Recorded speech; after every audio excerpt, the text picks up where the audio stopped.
I'm Meaghan. I'm Christy. And we are Homebrew Murder Crew.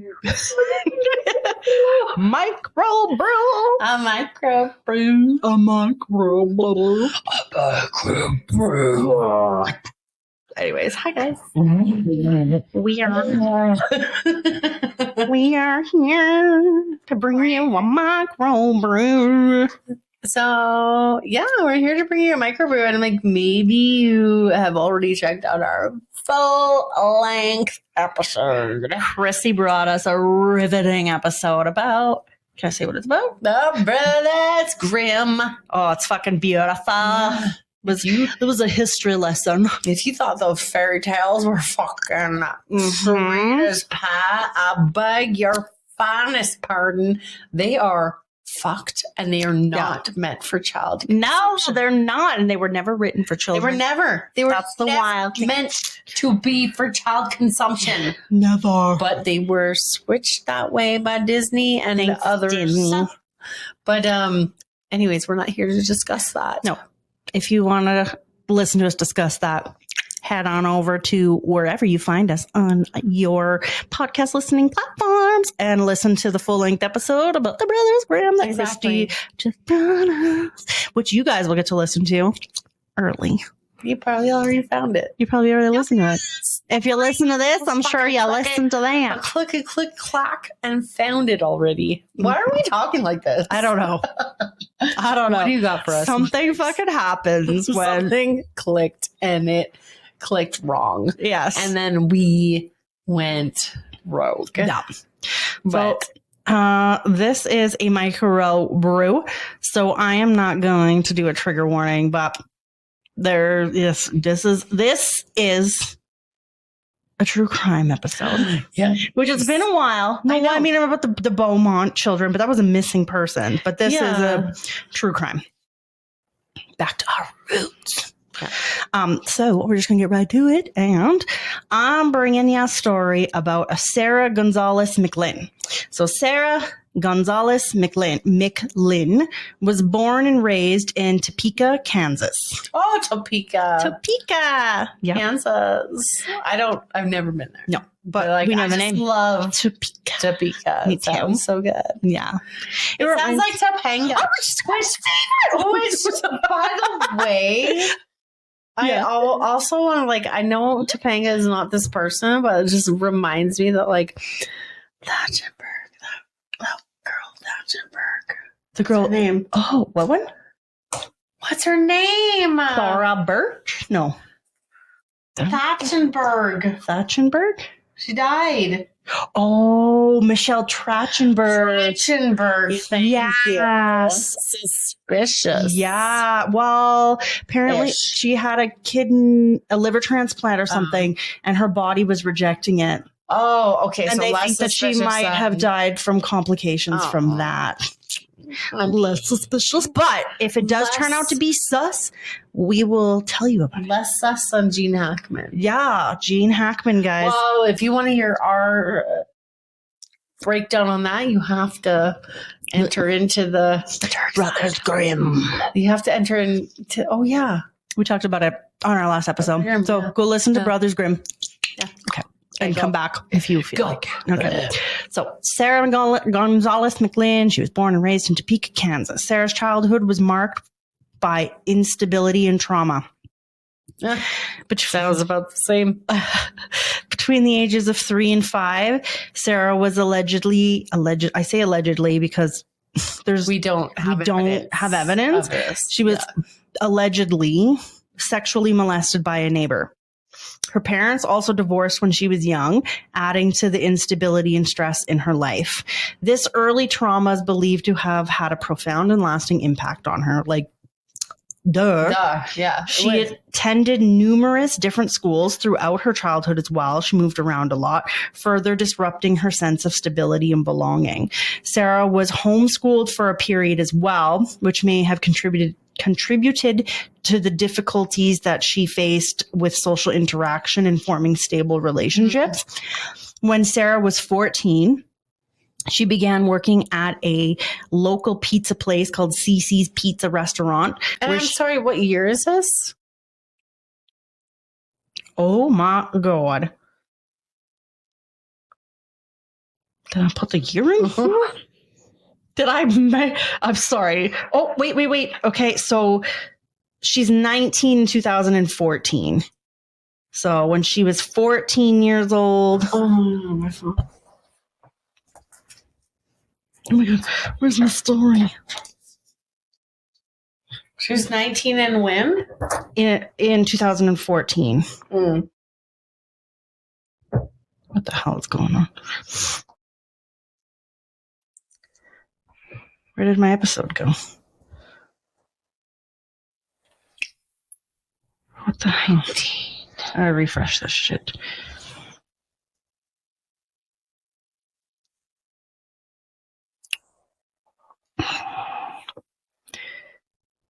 I'm so sorry, guys. Oh no, I can't. I don't even have a calculator that works on my iPad.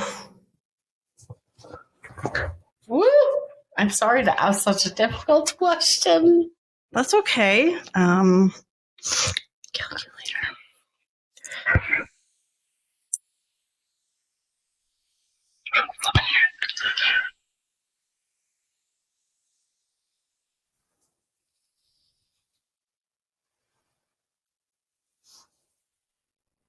So 2008.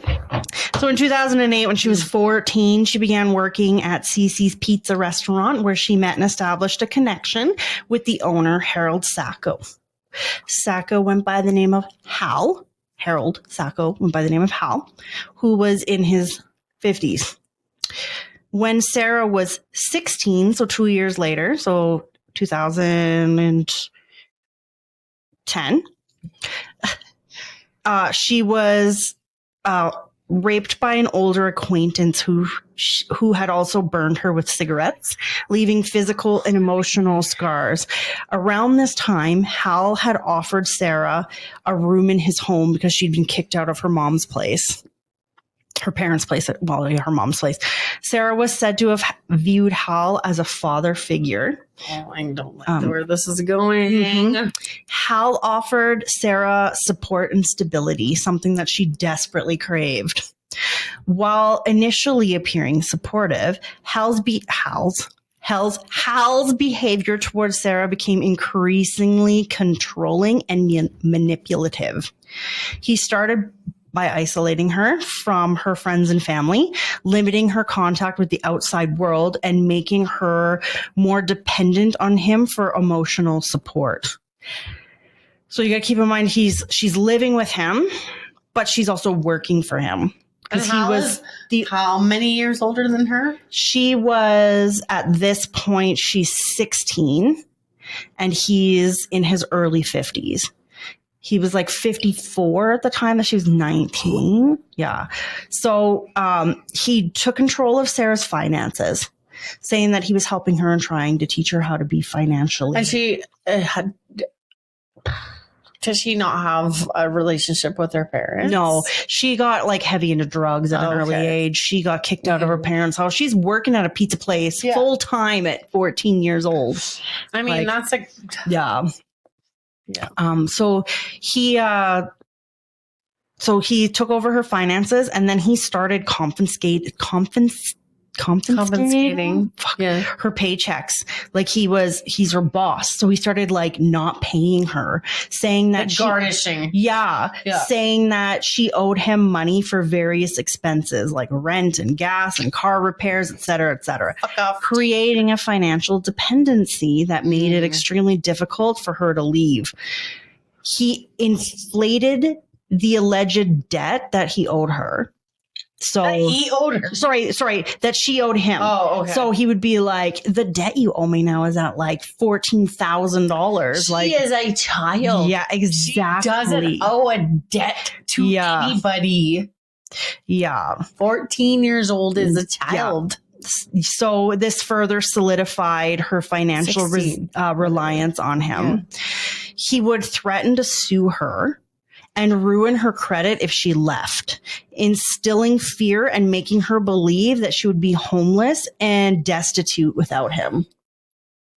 He used gaslighting tactics to make her doubt her own perceptions and sanity, undermining her self-esteem and making her question her own reality. He even paid for Sarah to have 2 cosmetic procedures. She is a fucking 17-year-old child. What? And he paid for her to have rhinoplasty, so a fucking nose job, and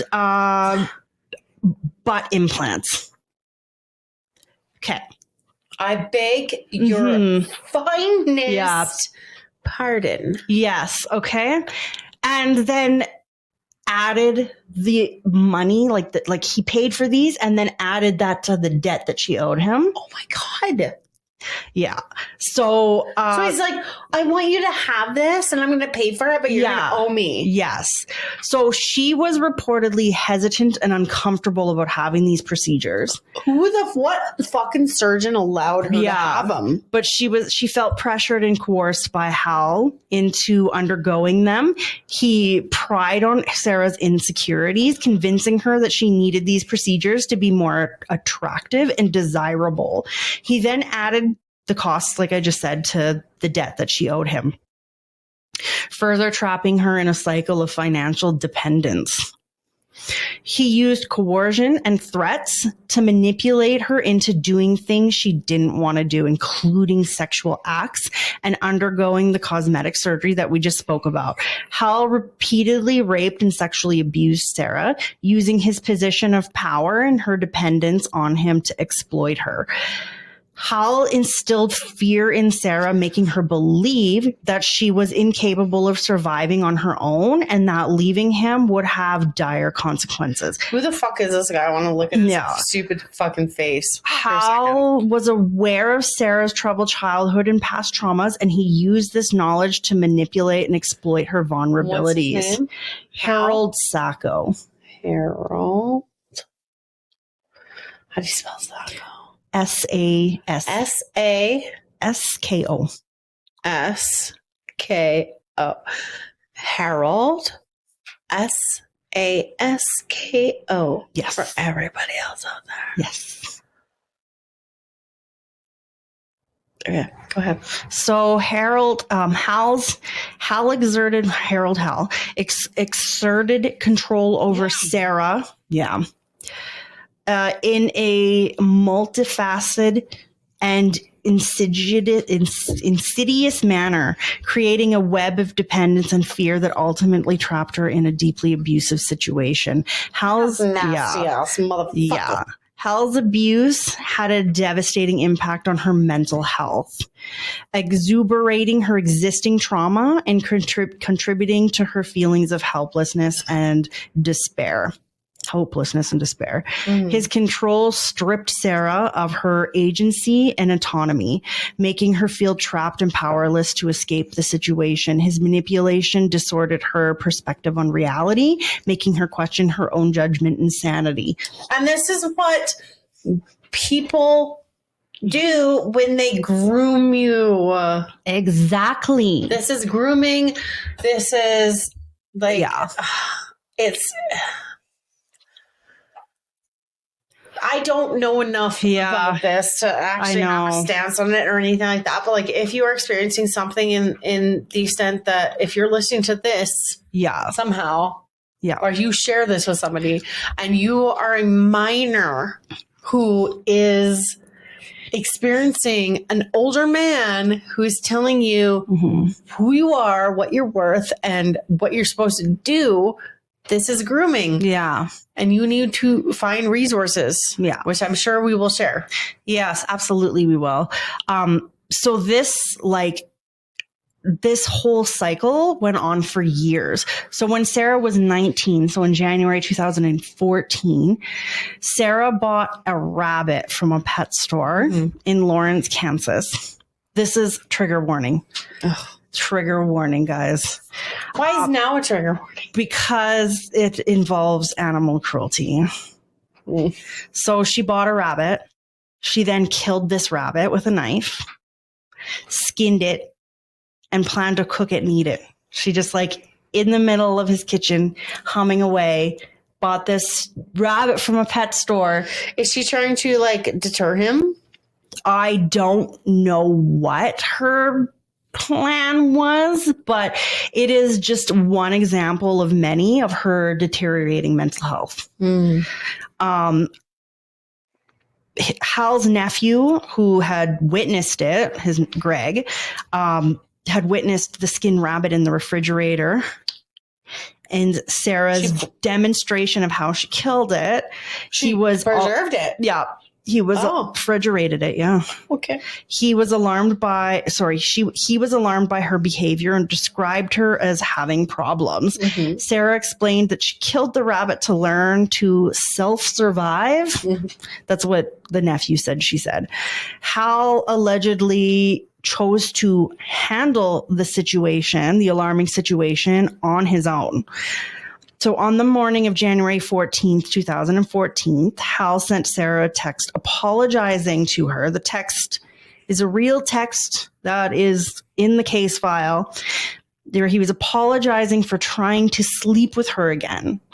Like the words were, "I'm sorry that I tried to sleep with you again."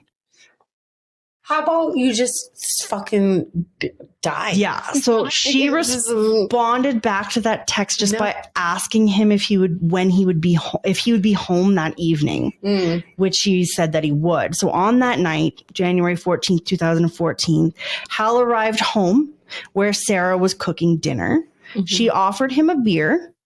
Unbeknownst to him, the beer was laced with sleeping pills. Sarah then presented the cooked rabbit as dinner for the evening. Yes. Oh my God, Sarah. Yes. Ran from the living room, but he collapsed on the floor from the sleeping pills, where Sarah tied his hands and feet with zip ties. And while he was conscious, Sarah slit his throat with a knife. She then wrote the words "freedom" on the wall using his blood. Yes.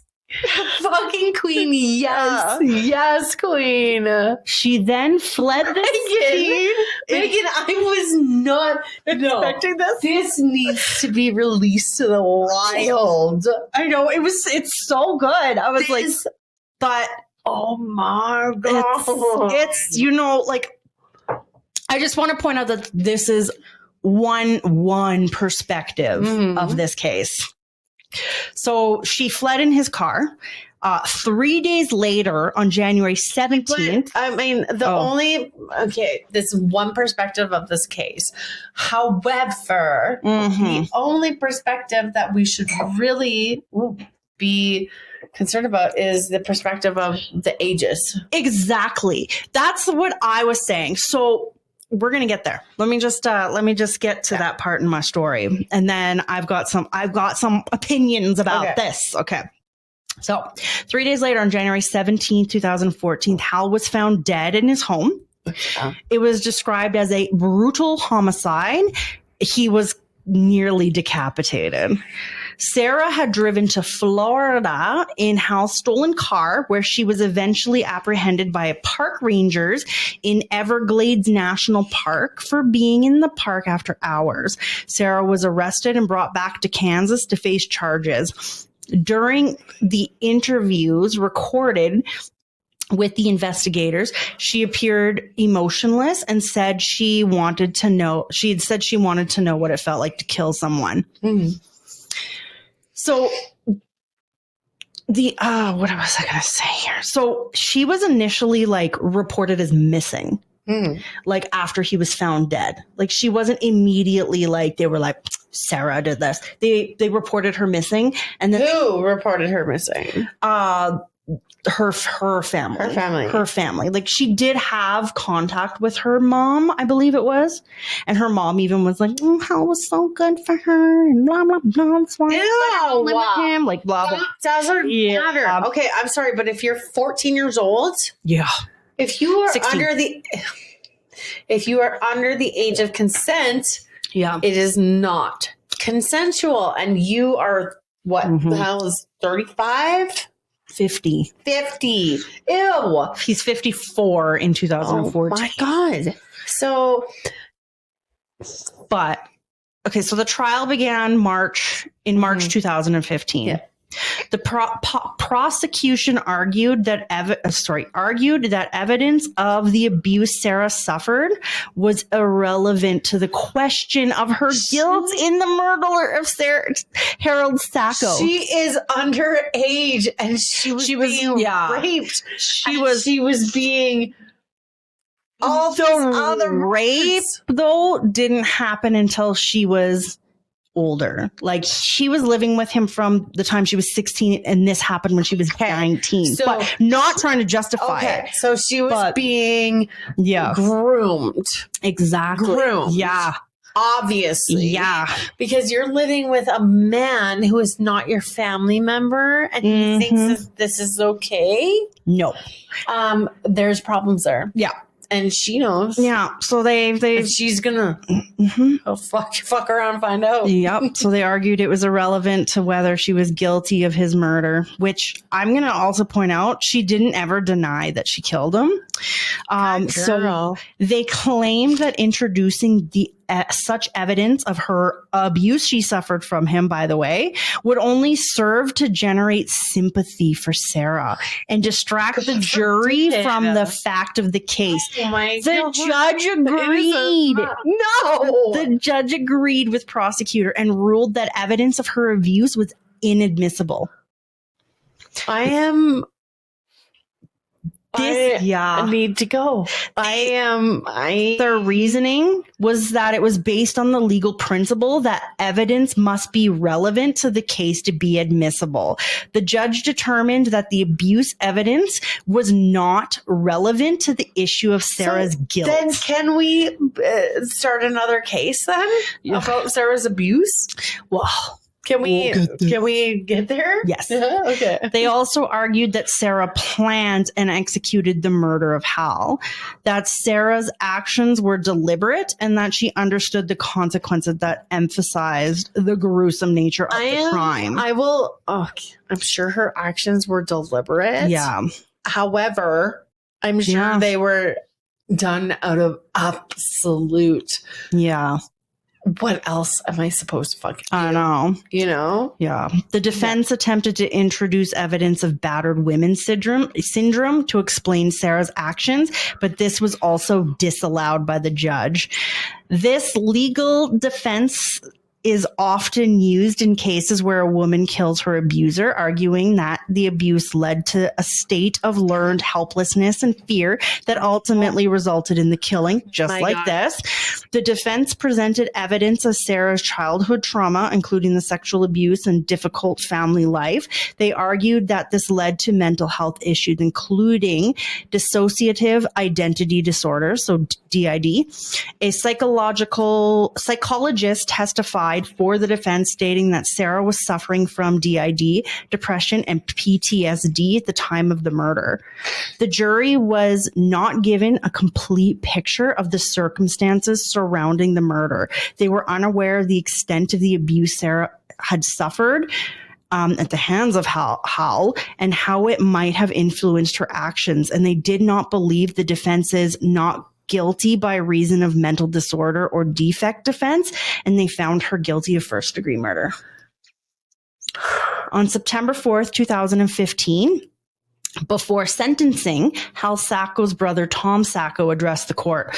Tom said that there are no winners in this case, but that McLinn should receive a 50-year sentence. Sarah also took that opportunity to express her remorse for the killing. She said that following between heaving sobs, looking back and forth between her family and his family, she said, quote, "I think a lot about how things could have been so different for everybody. What I'm trying to say is that I realize there is a lot of people and a lot of pain right now, and I never intended to hurt anybody. But I can see there is a lot of people in pain here because of me. I'd like the chance to say I'm sorry to my family and Hal's too. I know you have every right to hate me for the rest of your lives, and I know I'm asking a lot, but I hope that one day you find it in your hearts to forgive me," unquote. Okay, I am just gonna step in here and I'm gonna second and say I'm sorry. But so there's the whole battered woman approach that they're trying to take. And then there's not like the whole she was groomed. His family doesn't believe it, though. And His family doesn't believe that he was doing those things to her. Yeah, I know. Yeah. But it's not for the family to decide. It's No. for the jury But to the decide. jury didn't get to hear about it. Right. So her defense, no. She had no defense. That was her defense. Her defense was like the whole battered woman thing. Yeah, that they disallowed. Which is ridiculous. Yeah. Because if you put it, Yeah. you all know. I don't have to explain it to you guys. So after considering the arguments, psychological reports, pleas from the families, and letters to the court, the judge ultimately decided that there was, quote, no evidence to support commitment to a psychological facility over jail, unquote, and that the murder was committed in a heinous, atrocious, and cruel manner. Sarah Gonzalez-McLinn was sentenced to life in prison with a minimum of 50 years. And how old is she at this point? 19. So they call this a hard 50 sentence, making her eligible for parole in 2063. So she would be 69. In 2019, however, Sarah filed a habeas corpus petition. Habeas corpus? Yeah, petition. Arguing that she received inefficient assistance of counsel for her at her trial. And in May 2021, Sarah's sentence was reduced to a minimum of 25 years in exchange for her giving up her right to appeal. All of the events of abuse of Sarah by Hal have been heavily disputed by Hal's family and friends. Specifically, Hal's former girlfriend, Kimberly Qualls, who was his girlfriend for a time period while this was going on. She was the one that was like dating him when he first offered her this place to stay. So is there any physical evidence or any evidence of the abuse on Sarah? No, but they have countless text messages, like that one where he said, "I'm sorry I tried to have sex with you again." Like that is things like that. Brutal. Yeah. So his former girlfriend, Kimberly, painted a much different picture of the relationship between Hal and Sarah. She insisted Sarah wanted the surgeries, that Hal was nothing but supportive and generous towards Sarah, and that Sarah essentially took advantage of his kindness, driving Hal into debt and threatening his businesses. San Diego news reporter Ariana Cohen even says in the 2021 episode where I got the idea for this case from, called Fear Thy Roommate, so it's season 1, episode 4, called Down the Rabbit Hole. She says, quote, "Here's a young girl freeloading, wanting a free place to live, wanting all this stuff." Some fucking famous news reporter from San Diego named Ariana Cohen. Yeah. Con, go fuck yourself. Yeah. I think Harold was just treating her like an adult. You got to pay rent. You got to pay bills, unquote. Fear Thy Roommate, season 1, episode 4, Down the Rabbit Hole synopsis is, quote, "A young woman moves out of her parents' house and in with her boss, but freedom comes with a cost. And when she is unable to pay, she loses control and death follows." It was never mentioned in that episode that he sexually abused her. Like, it never comes up in that whole episode. They mentioned that one time he made a sexual advance on her, but later apologized for being inappropriate. Oh, well, if he apologized, then That's it's fine. fine. Yeah. You don't have to, no. Yeah. You're disgusting.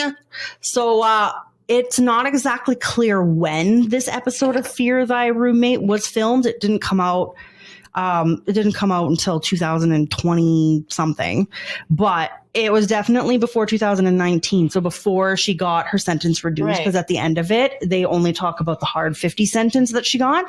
And it never mentions that she filed the habeas corpus petition, but it is like, so I watched the episode. So what is the habeas corpus petition again? Pause. I'm just kidding. Don't pause.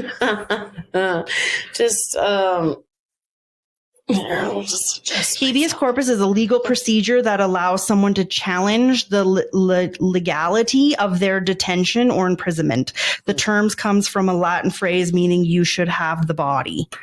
You should have the bowels. So this episode is where I got, like, I was watching it one day. I was listening to it, I should say. And it was the part about the rabbit that really intrigued me, because it's like a reenactment. Like it's like people that actually knew him. It's like the ex-girlfriend Kimberly is on the episode. This fucking reporter bitch that said that she was a freeloader. Fuck you. They're in this episode, as well as Sarah's original defense attorney, who is the only one that is on her side in this whole episode. But they did your side a reenactment episode of the rabbit, and that was what intrigued me. And then when I started looking into it, like, that episode doesn't mention once that he sexually abused her, but when I started looking into it and saw all of this, I was like, oh my God, I gotta cover this. And that's what we do.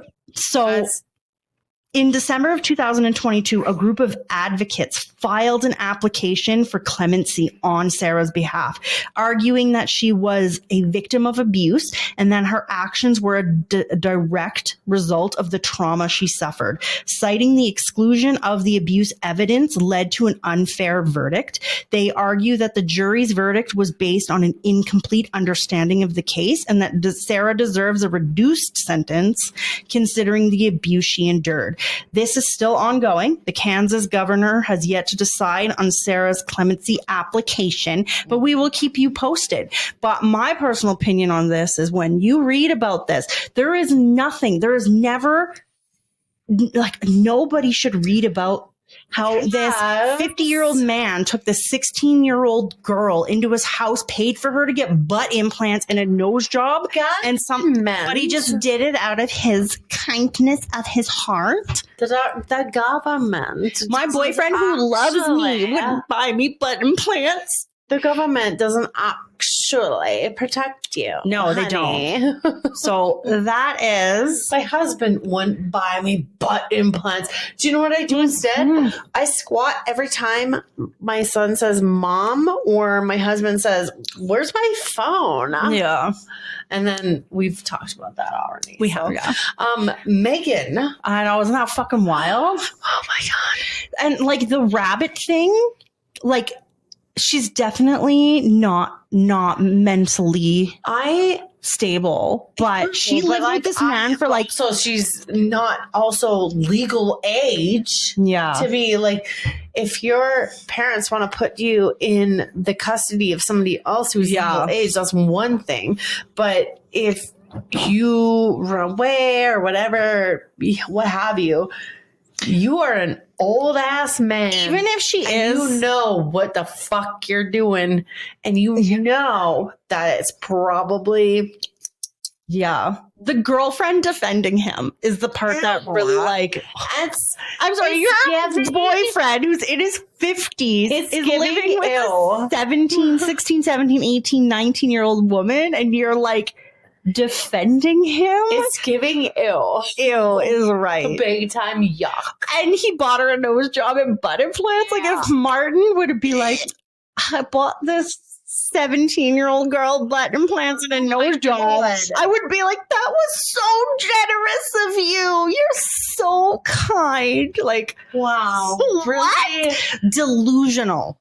Yeah, like... I used to get the fucking little ice cream buckets with the paper spoon. That's all I got. Oh. But whatever. Anyways, that's so me. I will definitely, when there is a decision, a ruling on her clemency application, we'll keep you posted. But I want to know what your guys' opinions are. Yes. Because, I mean, like I said, why I said that this is one perspective is because if you watch that episode of Fear Thy Roommate, it makes it seem like she was some fucking psychotic killer because it leaves out all the abuse. It makes her look like she was mooching off of him and because that he was trying to teach her. Like, he was like, I'm going to help you become financially stable and I'm going to co-sign for a credit card for you. And then, so he does, and she instantly goes out and buys all these things with her credit card. She's a fucking child. And then when she gets the bill and it's like more than she assumed, he was like, how do you think I'm paying for your nose job? Never mentions the butt implants, by the way. Why are you trying to suck it? After he generously paid for her nose job, but then he put it on her credit card and then was like, you have to pay me back this $14,000. Like, you guys, fucking wild. Anyway, it's fucking wild. I feel like, oh man, this is a good one. I know, it's pretty good. We might have to like star it. I know. Like release into the wild type thing. I know. It was hard for me to decide because Meaghan, the three that I wrote last week, every single one of them is like wild worthy, and it was really hard for me to pick and choose which ones I was going to put as a microbrew.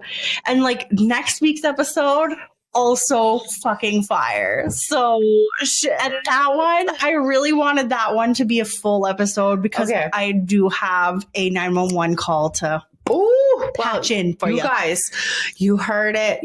Heard it here first from Meaghan.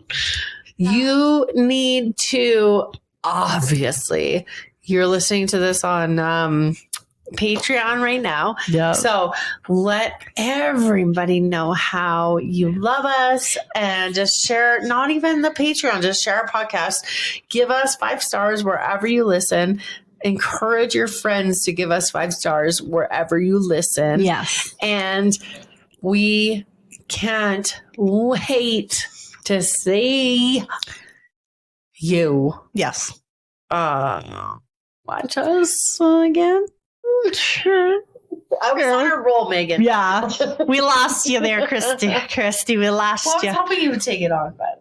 Well, we're not going to see them at all. I know. That's why I was like, I would love to witness your interactions with our podcast. We will see you interacting with us. Yes. Whether it's Patreon. Yes. Giving us 5 stars or on our socials. Please, please. And I encourage you again. Yeah.